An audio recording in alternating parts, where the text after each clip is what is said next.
Assalamualaikum warahmatullahi wabarakatuh. Nama saya Nabila Martia Putri. Saya akan mencoba menjawab pertanyaan pada forum ketiga pada session 2 dengan tema The Scientific Approach and Alternative Approach to Investigation. Pada forum ini terdapat situasi di mana ada seorang peneliti yang ingin menyelidiki apakah perusahaan manufaktur di BEI telah melakukan earnings management sebelum melakukan SEO. Nah, peneliti ini menggunakan pendekatan ilmiah dengan langkah-langkah mulai dari identifikasi masalah sampai dengan penarikan kesimpulan.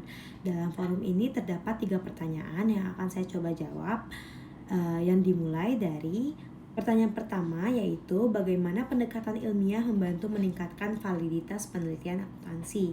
Menurut saya, pendekatan ilmiah itu sangat krusial untuk meningkatkan validitas penelitian akuntansi karena metode ini itu memastikan penelitian itu dilakukan secara objektif dan sistematis.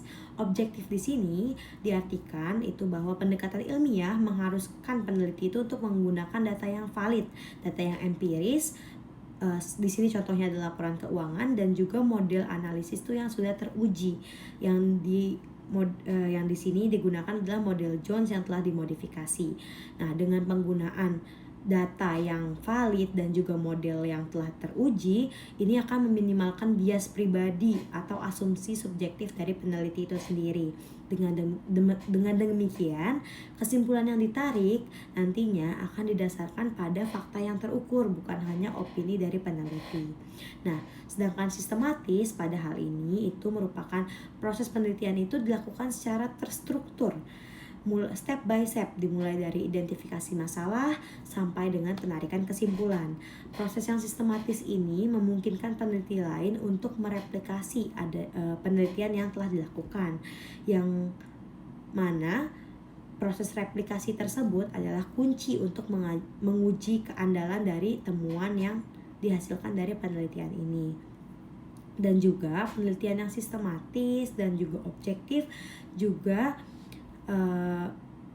akan konkret hasilnya, karena dengan adanya step by step tersebut, pengujian dan hasil dari pembuktian hipotesa akan dilakukan secara terstruktur, sehingga hasilnya bukan hanya mencari pembenaran atas hipotesa yang diajukan peneliti, namun hasil yang sebenarnya, walaupun mungkin nanti hasil sebenarnya tidak sesuai atau berlawanan dengan hipotesa yang ada.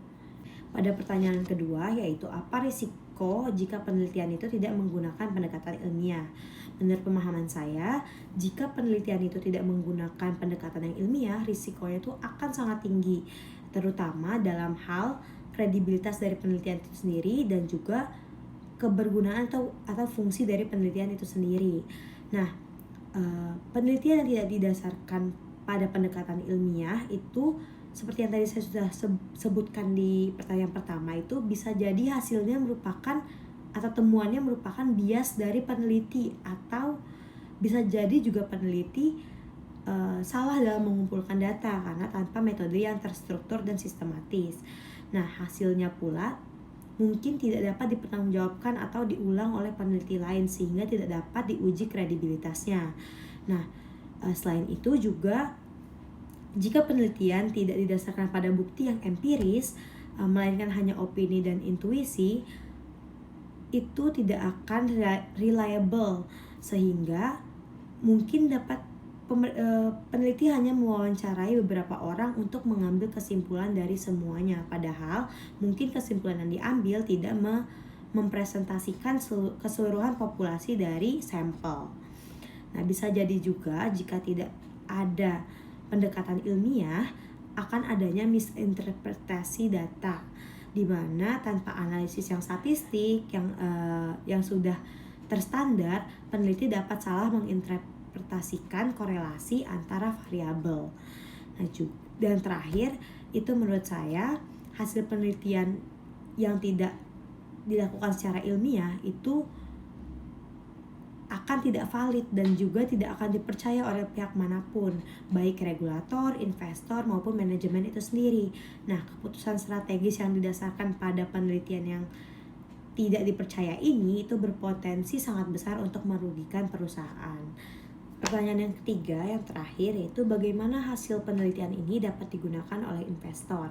Menurut pemahaman saya, hasil penelitian ini memberikan wawasan yang sangat berharga bagi investor yang dapat digunakan oleh investor untuk membuat keputusan investasi yang lebih tepat dan juga lebih cerdas. Setidaknya ada beberapa hal yang dapat digunakan oleh investor dari penelitian ini. Yang pertama itu, investor dapat menggunakan temuan ini tuh untuk mengidentifikasi adanya risiko manipulasi laba oleh perusahaan yang akan melakukan SEO.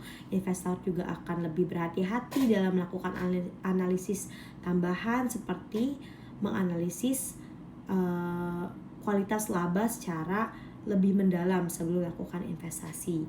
Yang kedua itu juga investor dapat memasukkan risiko earning management ini sebagai salah satu variabel dalam penilaian perusahaan yang akan diinvestasikan, yang nantinya akan berdampak atau mempengaruhi keputusan dari investor untuk membeli, menjual, ataupun menahan sahamnya.